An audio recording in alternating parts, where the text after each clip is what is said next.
Hello friends, हम कर रहे थे जीएसटी का quick revision with the summary book. बेटा जिसके पास ये समरी बुक नहीं है, please download it from my website www.icaleague.com। इसमें डाउनलोड सेक्शन में अवेलेबल है बेटा, यहाँ पे समरी बुक जीएसटी की भी, कस्टम्स की भी वहां पे अवेलेबल करा दी गई है, तो आप वहां से डाउनलोड कर सकते हैं। एंड अगर आपने यूट्यूब चैनल सब्सक्राइब नहीं किया तो बेटा सब्सक्राइब कर लीजिए, ठीक है। अब हम स्टार्ट करेंगे हमारा next chapter which is regarding what time of supply. Last lecture तक हमने कंपोजिशन स्कीम तक के पढ़ा था। सेक्शंस रिवाइज करेंगे बेटा। सेक्शन 7 सप्लाई की डेफिनेशन हमने पढ़ी थी। Section 8 taxability of composite and mix supply. Section 9 levy of CGST. Then हमने पढ़ा सेक्शन 10 कंपोजिशन लेवी का। Section 11 power to grant exemption है, हम वो नहीं पढ़ने वाले। अब हम टाइम ऑफ सप्लाई का चैप्टर पढ़ेंगे और यहां पे आएगा सेक्शन 12, 13, 14। 12 किससे रिलेटेड है? Time of supply of goods. 13 time of supply of services and 14 change in rate of tax के केस में कैसे आपको टाइम ऑफ सप्लाई डिटरमाइन करना है वो वहां पे हम देखेंगे।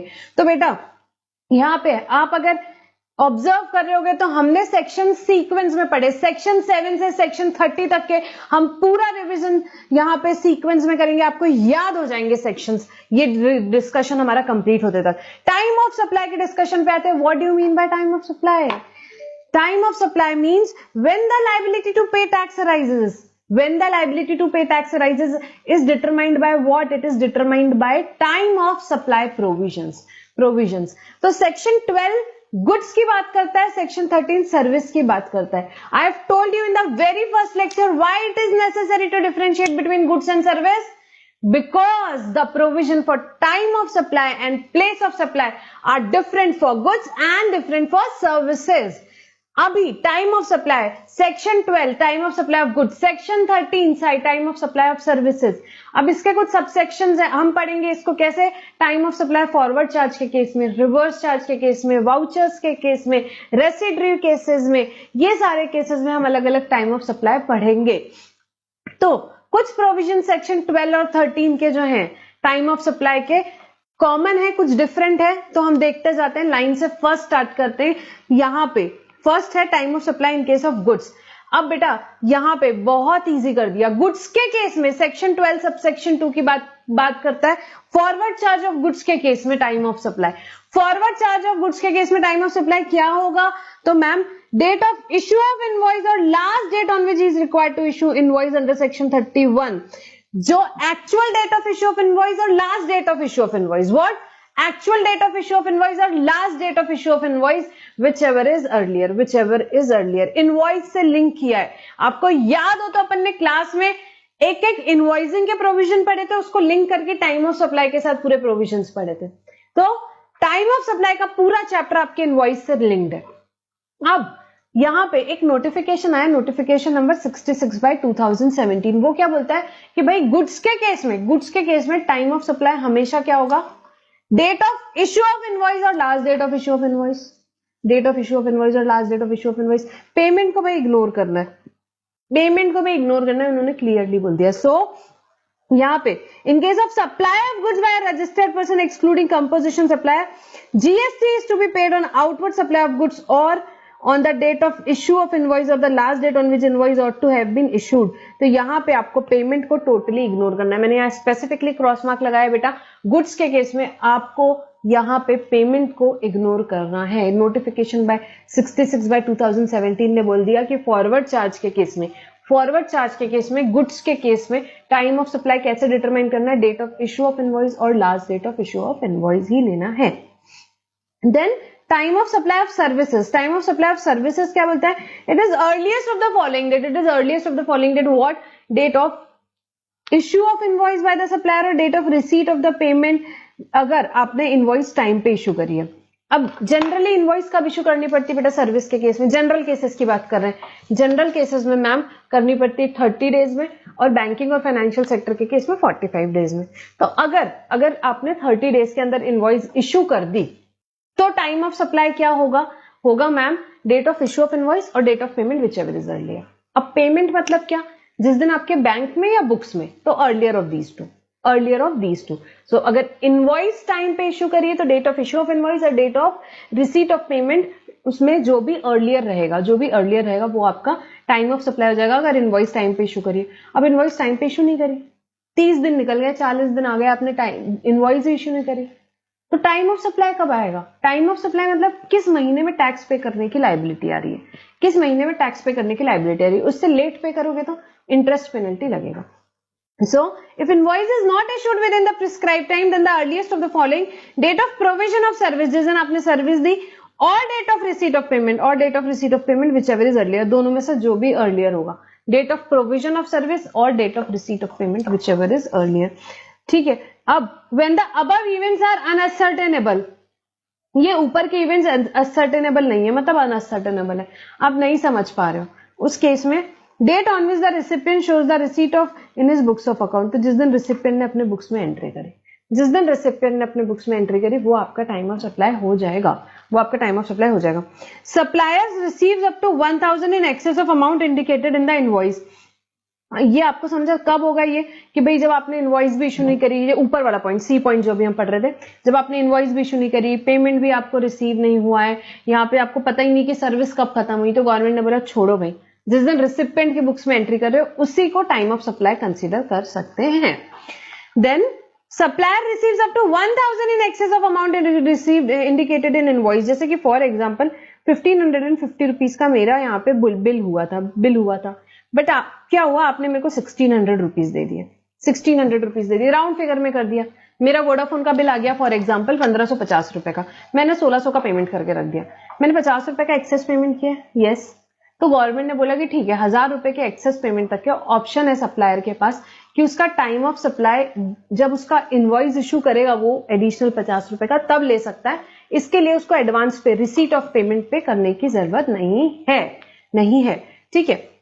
अब बेटा एक चीज समझो, ये वाले सेक्शन 12 सबसेक्शन 2 और 13(2) में एक ड्राफ्टिंग एरर था. यहाँ पे जो सेक्शन 31 को रेफरेंस दे रहा है, ये क्या करता था, 31 सबसेक्शन 1 को रेफर करता था, time of supply of goods, जो नॉर्मल गुड्स होते थे उनके केस में, और सर्विस के केस में भी date of issue of invoice जो यहाँ पे वो करता था, वो किसको करता था, ये 31 सबसेक्शन 2 को रेफर करता था. तो इसके लिए यहां से ये सबसेक्शन 1 और 2 को ओमिट किया गया, इनका रेफरेंस ये देखो, मैं आपको बताती हूँ. ये जो एक्चुअल प्रोविजन है, यहाँ पे 31 सबसेक्शन 1 हुआ करता था, तो सबसेक्शन 1 को यहाँ पे गवर्नमेंट ने हटा दिया, ओमिट कर दिया, एंड सेक्शन 13 सबसेक्शन 2 में भी यही होता था. यहाँ पे ये सेक्शन 13 सबसेक्शन 2 में भी 31(2) का रेफरेंस था, तो वो सबसेक्शन का रेफरेंस हटा दिया. कुछ भी नहीं है, वो आपके एग्जाम के हिसाब से इतना रेलेवेंट नहीं है, वो सिर्फ ड्राफ्टिंग एरर था. पहले क्या होता था, क्योंकि 31(1) की बात कर रहे हैं, तो 31(1) नॉर्मल गुड्स के लिए बात करता था, 31(2) नॉर्मल सर्विसेज की बात करता था. तो फिर भाई ऐसा होता था, कंटिन्यूस सप्लाई ऑफ गुड्स और सर्विस के केस में क्या लगेगा, क्योंकि यहाँ पे तो ये रेफर 31(1) और 2 को कर रहा है, तो ये ड्राफ्टिंग एरर था, तो गवर्नमेंट ने वो हटा दी. नाउ आपको एग्जाम के लिए क्या याद रखना, इन case of goods, any goods, कोई भी गुड्स हो ना भाई, चाहे वो यहाँ पे कंटिन्यूस सप्लाई ऑफ गुड्स हो, नॉर्मल गुड्स हो, यहाँ पे टाइम ऑफ सप्लाई का प्रोविजन क्या रहेगा गुड्स के केस में, इशू ऑफ इनवॉइस और लास्ट डेट ऑफ इनवॉइस. और सर्विस के केस में भी, चाहे वो नॉर्मल सर्विस हो, चाहे कंटिन्यूस सप्लाई सर्विस हो, कोई भी सर्विस हो, उस पर प्रोविजन कौन से लगेंगे, यही वाले सेम जो हमने अभी डिस्कस किए, वो सारे केसेस में लगेंगे. ठीक है, I hope it is clear. Next, time of supply in case of reverse charge. Reverse charge के केस में क्या होगा, रिवर्स चार्ज में बेटा क्या होता है, रिसिपिएंट की लायबिलिटी है टैक्स पे करने की, बट कब वो ये प्रोविजन बताएगा.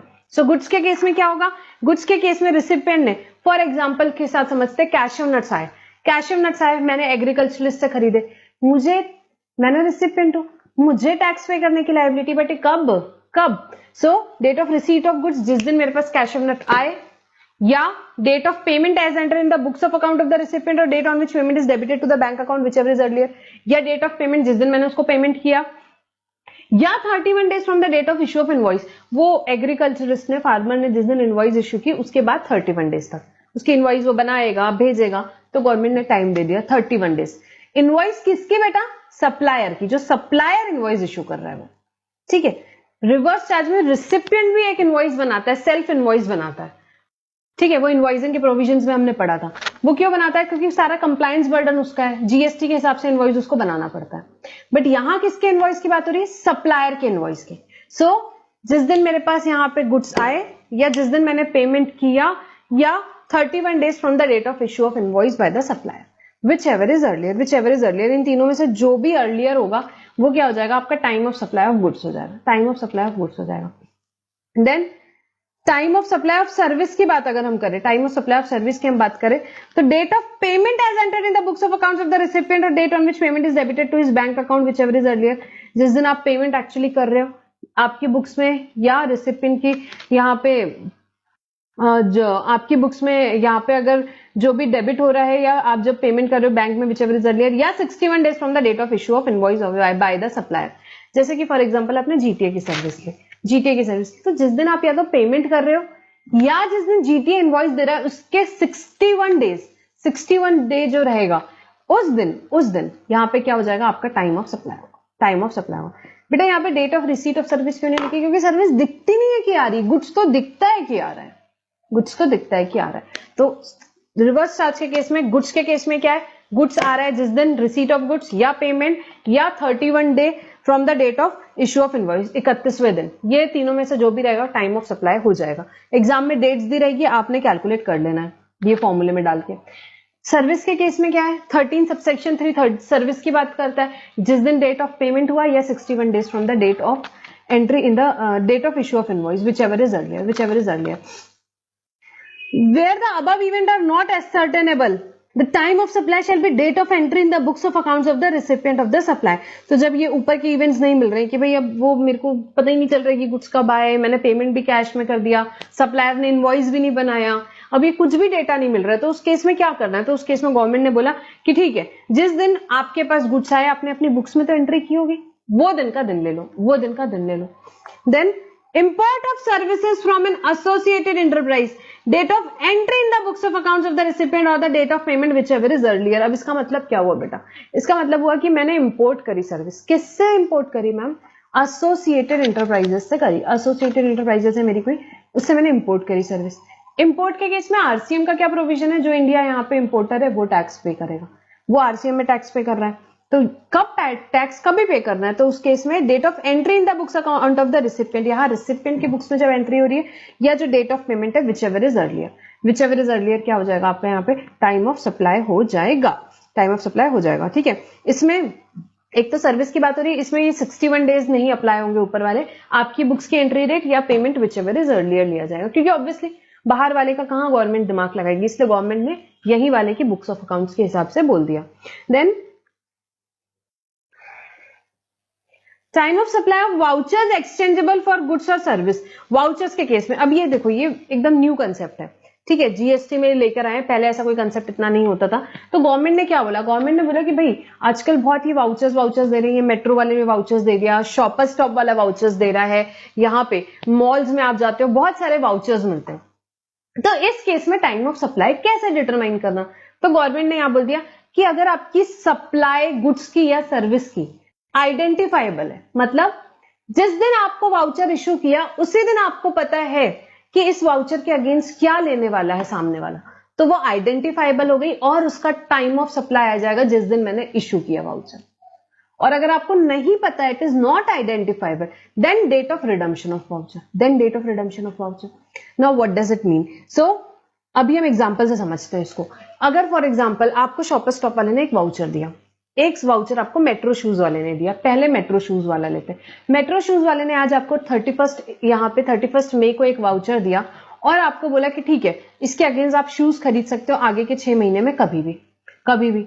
Is the supply identifiable, yes, shoes ही लेने वाले, तो इस केस में टाइम ऑफ सप्लाई हो जाएगा date of issue of voucher, मतलब 31 मई हो जाएगा आपका टाइम ऑफ सप्लाई। मई का टैक्स कब तक पे करते हो बेटा, 20 जून तक के 3B के साथ पे कर देना।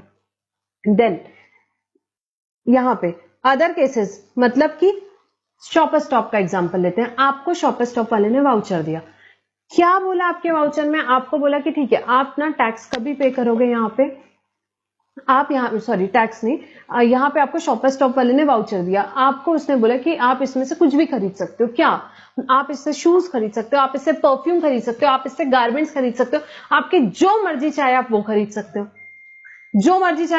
तो ये तो बहुत बढ़िया वाउचर मिल गया आपको। मतलब is the supply identifiable, no it is not identifiable, then in that case redemption of voucher, मतलब कि जो वाउचर आपको मिला है, जब आप रिडीम करोगे उस दिन शॉपर स्टॉप की लाइबिलिटी आएगी उस पर टैक्स पे करने की। फॉर एग्जांपल 31 मई को आपको शॉपर स्टॉप ने वाउचर दिया, आप रिडीम करने गए अक्टूबर, 15 अक्टूबर को आपने वो वाउचर रिडीम किया, तो 15 अक्टूबर को वो जो वाउचर है वो उसका टाइम ऑफ सप्लाई आएगा और शॉपर स्टॉप को टाइम ऑफ सप्लाई की लाइबिलिटी कब आ जाएगी? अक्टूबर मंथ में। पेमेंट कब करेगा? 20 नवंबर। सो ये हो गया वाउचर्स का discussion. Time of supply of goods and services in residual cases, बचे हुए रेसिडुअल केसेस में मतलब where a periodical return is required to be filed, due date of filing such return, मतलब जब आप पीरियोडिकल रिटर्न फाइल करना चाहते हो तो due date of filing such return, and in all other cases date of payment of tax, बाकी सारे केसेस में date of payment of tax रहेगा आपका time of supply. Then time of supply for addition in value by way of interest, late fee, penalty for delayed payment of consideration. अब यहाँ पे क्या हुआ बेटा, आपका पेमेंट, आप मेरे से मोबाइल खरीद के लेके गए, आपने बोला मैम मैं अभी हफ्ते भर में पेमेंट भिजाता हूँ, मैंने बोला ठीक है आप हफ्ते भर में पेमेंट भिजा देना, बट अगर आपका 1 वीक से लेट हुआ तो आपको 500 रुपीज का मैं यहाँ पे पेनल्टी लगाऊंगी। आपने बोला बिल्कुल लगा दीजिए, मैं पक्का अभी भेजता हूँ हफ्ते भर में पेमेंट। आप घर गए, आप भूल गए, फिर आपने मुझे 15-20 दिन बाद पेमेंट भिजवाया, मैंने उसमें 500 रुपीज आपने मेरे को डिले पेमेंट चार्जेस भी भिजवाए, तो उसका टाइम ऑफ सप्लाई 500 रुपए का कब आएगा? तो जिस दिन वो पेमेंट रिसीव हो, जिस दिन मैंने सप्लाई किया था, क्या उस दिन मुझे पता था कि आपको मैं 500 रुपए की पेनल्टी लगाऊंगी? नहीं, तो उस दिन उसका टाइम ऑफ सप्लाई कैसे आ सकता है? इसलिए गवर्नमेंट ने क्लियर किया कि जो डिलेड पेमेंट ऑफ कंसिडरेशन के लिए इंटरेस्ट लगे, पेनल्टी लगे, लेट फीस लगे, उसका टाइम ऑफ सप्लाई कब आता है? जब वो पैसा आएगा। Where the supplier receive such addition in value, ठीक है। तो ये हमने सेक्शन 12 और 13 पढ़ा, फॉरवर्ड चार्ज में, रिवर्स चार्ज में, वाउचर्स में, रेसिडरी केसेस में और इंटरेस्ट लेट फी पेनल्टी के केस में। और ये interest late fee penalty valuation के चैप्टर पढ़ेंगे तब वहां पे आएगा, उसे इंक्लूजन्स में लिया जाता है, इसके बाद पढ़ेंगे तब आपको ध्यान में आ जाएगा। Next is change in rate of tax की बात करेंगे। Change in rate of tax में क्या होता है बेटा, अभी जीएसटी जब से आया गवर्नमेंट कंटिन्यूअसली रेट्स चेंज कर रही है। अब फॉर एग्जांपल 1 अक्टूबर के पहले कोई गुड्स या सर्विसेज पे 12% का रेट था, वो फॉर एग्जांपल चेंज होकर 18% हो गया। मतलब पहले पुराना रेट, फिर नया रेट आ रहा है, ऐसे बहुत सारे 18 का 28 हो रहा है, 28 का 18 हो रहा है, तो ऐसे काफी सारे रेट चेंजेस हो रहे हैं। तो इस केस में टाइम ऑफ सप्लाई कैसे डिटरमाइन करना? तो बेटा इस केस में 12-13 के हिसाब से नहीं करना है, सेक्शन 14 के हिसाब से करना है, ठीक है। अब किस केस में? देखो कोई भी सप्लाई होती है तो 3 चीजें होती है, एक होता है गुड्स का आप सप्लाई कर रहे हो, सप्लाई ऑफ गुड्स और सर्विसेज, सेकेंड इवेंट होता है आप इनवॉइस इश्यू कर रहे हो, और थर्ड इवेंट होता है कि आपको पेमेंट रिसीव हो रहा है। तो अब इन तीनों इवेंट में से सप्लाई, इनवॉइस एंड पेमेंट, आपको देखना है इसमें से 2 इवेंट्स कब हो रहे हैं, पहले या बाद में, रेट चेंज होने के पहले या बाद में, जिस साइड हो रहे हैं वो वाला रेट ले लेना है एग्जाम के लिए। सो अगर if any of the 2 events before the change in rate then the old rate, any of the 2 events after the change in rate new rate. सीधा एग्जाम के लिए आपको इतना ही याद रखना है। देखो अब हम देखेंगे यहां पे, जैसे कि हमारे एग्जाम्पल के लिए आपका 1 अक्टूबर से रेट चेंज हो रहा था, 1 अक्टूबर से रेट चेंज हो रहा है, ठीक है। 1 अक्टूबर के पहले 12% रेट था, 1 अक्टूबर के बाद 18% रेट हो गया। तो 1 अक्टूबर के पहले आपका सप्लाई और इनवॉइस दोनों पहले हो गया, और आपका पेमेंट बाद में हो गया। तो आपको कौन सा रेट लेना पड़ेगा? तो आप ओल्ड रेट लोगे। अब फॉर एग्जांपल आपका सप्लाई, इनवॉइस, इन दोनों में से सिर्फ सप्लाई पहले हुआ या इनवॉइस और पेमेंट दोनों बाद में हुआ, तो आप कौन सा रेट लोगे बेटा? आप न्यू रेट लोगे। तो आपको देखना है कि आपके 2 इवेंट्स कहां हो रहे हैं, सप्लाई, इनवॉइस और पेमेंट में से, ठीक है। अभी एग्जाम के लिए आपको इतना ही याद रखना है। नेक्स्ट जॉइंट डेवलपमेंट एग्रीमेंट हमने बहुत डिटेल में पढ़ा था, इसमें अल्टीमेटली आपको याद क्या रखना है? आपको ये याद रखना है बेटा कि जीडी जो होते हैं, जॉइंट डेवलपमेंट एग्रीमेंट्स जो होते हैं, उस केस में टाइम ऑफ सप्लाई कब आता है? तो टाइम ऑफ सप्लाई आता है जिस दिन अलॉटमेंट लेटर इशू होता है। So GST is to be paid at the time when the possession or right in property is transferred to a landowner by entering into a conveyance deed या similar instrument, example allotment letter। तो जिस दिन आपका land owner enter हो रहा है किसी deed में या इंस्ट्रूमेंट में, उस दिन रहेगा time of supply. Next is special procedure for determining time of supply of service in certain cases. किसकी बात हो रही है बेटा? आपको ध्यान हो, हमने आरसीएम के चैप्टर में भी पढ़ा था।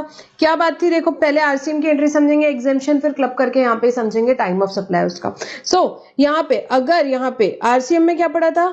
एनी पर्सन, यहाँ पे सर्विसेज, यहाँ पे किसकी बात हो रही है, TDR, transferable development rights, FSI, floor space index या लॉन्ग टर्म लीज, किसको देता है, प्रमोटर को। तो आरसीएम में क्या पढ़ा था कि इस पे टैक्स पे करने की लाइबिलिटी किसकी आती है आरसीएम में, प्रमोटर की, प्रमोटर टैक्स डिस्चार्ज करेगा। बट एक एग्जेम्पशन एंट्री भी, एग्जेम्पशन क्या बोलता है कि भाई रुको रुको रुको, अगर इससे कोई फ्लैट्स बनते हैं, इससे कोई फ्लैट्स बनते हैं तो उस केस में और अगर ये फ्लैट्स आप बेच देते हो, कब तक, बिफोर कंप्लीशन सर्टिफिकेट और फर्स्ट ऑक्यूपेशन, तो ये TDR, FSI, long term lease क्या हो जाएगा, आपका एग्जेम्प्ट हो जाएगा, एग्जेम्प्ट हो जाएगी, ये सर्विस आपकी एग्जेम्प्ट हो जाएगी।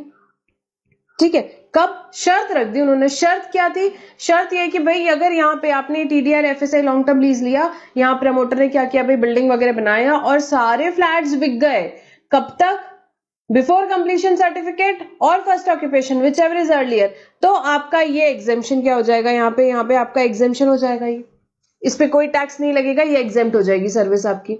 ये बात हो गई। अब अगर जो फ्लैट अनसोल्ड अगर रह गए, तो फॉर एग्जाम्पल, यहाँ पे हम एग्जाम्पल में समझते हैं कि अगर फॉर एग्जाम्पल ये 4 फ्लैट्स अनसोल्ड रह गए बेटा, ये 4 फ्लैट्स अनसोल्ड रहेगा, तो उस केस में आपका एग्जेम्पशन विड्रॉल हो जाएगा प्रोपोर्शनेटली वो 4 फ्लैट से रिगार्डिंग। जो भी अनबुक्ड फ्लैट रहेंगे ऑन फर्स्ट ऑक्यूपेशन और completion certificate which ever is earlier, उस दिन जो भी अनबुक्ड फ्लैट रहेंगे उतना एग्जेम्पशन आपका विड्रॉ हो जाएगा और आपको टैक्स पे करने के लिए आ जाएगा। ठीक है, तो यहाँ पे हम टाइम ऑफ सप्लाई की बात कर रहे हैं, बट पहले आप बैकग्राउंड समझो। ये जब सर्विसेज प्रोवाइड करेंगे TDR, FSI, long term lease की, ये क्या हो जाएगी, एग्जेम्प्ट हो जाएगी। शर्त ये रहेगी कि भाई आपने ये फ्लैट्स बेच देने हैं बिफोर कंप्लीशन सर्टिफिकेट और फर्स्ट ऑक्यूपेशन। बट अगर नहीं बेच पाए तो क्या होगा, फिर जो फ्लैट्स अनबुक्ड अनसोल्ड रह जाएंगे उस पे प्रमोटर आरसीएम में टैक्स पे करेगा। पहले तो एग्जेम्प्ट हो जाएगी, फिर उसके बाद जो भी अनबुक्ड अनसोल्ड रहेंगे वो क्या हो जाएगा बेटा, उस पे टैक्स लग जाएगा। और उसका टाइम ऑफ सप्लाई कब ट्रिगर होगा, हम यहाँ पे ये बात कर रहे हैं, तो एक बार पढ़ेंगे। Supply of service by land owner to developer by way of, किसकी सर्विस की बात हो रही है, TDR, FSI, long term lease of what, construction of residential apartment, it has been exempted. Subject condition क्या है कि भाई constructed flats are sold before issuance of completion certificate और first occupation of the project whichever is earlier, and taxes paid on them. जो भी यहाँ पे flats बिके उस पे क्या हुआ, टैक्स भी आपने पे कर दिया।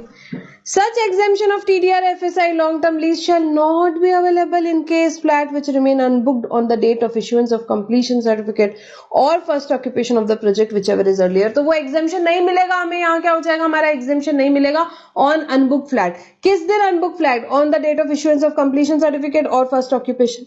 और उसका क्या हो जाएगा, आपको टैक्स पे करने के लिए आ जाएगा, किसको, प्रमोटर को, अंडर आरसीएम। कितना, वहां प्रोपोर्शनेट बेटा। The promoter shall be liable to pay tax at the applicable rate on reverse charge basis on such proportion of what, value of development right, FSI, जो भी प्रोपोर्शनेट यहाँ पे value आएगी development right की, FSI की, upfront amount जो भी long term lease के लिए पे किया, as it's attributable to such unbooked residential apartment. जो भी एट्रीब्यूटेबल आएगा, जो भी प्रोपोर्शनेट आएगा, उतना टैक्स पे करने के लिए आएगा। For such person who shall pay central tax on, बेटा ये देखो इसमें थोड़ा सा चेंज है, ये जो पार्ट है ये आप यहाँ पे ले लेना, आपके नोट्स पे शायद हो सकता है कि पहले वाला, ये देखो आपके नोट्स में हो सकता है ये वाला पार्ट हो, बट नहीं, अभी ये जो पोर्शन है अभी हम ये पढ़ेंगे। ठीक है, तो अब इसका टाइम ऑफ सप्लाई क्या आएगा, so for such person who shall pay central tax on what, in a tax period not later than the tax period in which date of issuance of completion certificate of the project where required by the competent authority or date of its first occupation of the project whichever is earlier fall। तो क्या बात हुई कि भाई उन लोगों को कब पे करना है यहाँ पे central tax, time of supply कब ट्रिगर होगा, भाई एग्जेम्पशन विड्रॉ हो गया, आप बोला आपने टाइम ऑफ सप्लाई कब यहाँ पे ट्रिगर होगा, तो उन्होंने बोला not later than in a tax period, not later than क्या, जहां पे date of issuance of completion certificate आपका फॉल हो रहा है या first occupation whichever is earlier, दोनों में से जो भी अर्लियर है, completion certificate, date of completion certificate और first occupation whichever is earlier, उस टैक्स पीरियड में, not later than this tax period. मतलब कि क्या हुआ इसका, tax on such supply can be paid in the tax period in which earlier of these to events अकर और any earlier tax period. तो या तो ये दोनों में से अर्लियर जो आ रहा है वहां, या उसके पहले भी आप टैक्स पे करना चाहो तो गवर्नमेंट ने बोला कोई दिक्कत नहीं, अर्लियर ऑफ दैट भी कर सकते हो। ये क्या है, मैक्सिमम टाइम दिया है आपको। यहाँ आपको क्या दिया है, मैक्सिमम टाइम दिया है। पहले उन्होंने क्या बोला था, जब यहाँ पे पहले प्रोविजन था वो था completion certificate of first occupation whichever is earlier. अभी क्या बोल दिया उन्होंने, in a tax period not later than the tax period, जिसमें कंप्लीशन सर्टिफिकेट या first occupation whichever is earlier falls. ठीक है, तो इस केस में यहाँ पे जब आपका एग्जेम्पशन यहाँ पे क्या होगा, हमने पूरा प्रोविजन पढ़ा, एग्जेम्पशन आपका विड्रॉ होगा, आपको क्या कराएगा, टैक्स पे करना रहेगा। टैक्स पे करने के लिए टाइम ऑफ सप्लाई देखना पड़ता है कि भाई लाइबिलिटी टू पे टैक्स कब अराइज हो रही है, तो टाइम ऑफ सप्लाई आपका कभी फॉल करेगा, बहुत ही आसान कर दिया, not later than a tax period जिसमें कंप्लीशन सर्टिफिकेट या फर्स्ट ऑक्यूपेशन फॉल होता है, मतलब कि जहां completion certificate first occupation fall हो रहा है विच एवर इज अर्लियर, या उससे भी पहले का कोई टैक्स पीरियड हो सकता है, कोई दिक्कत नहीं।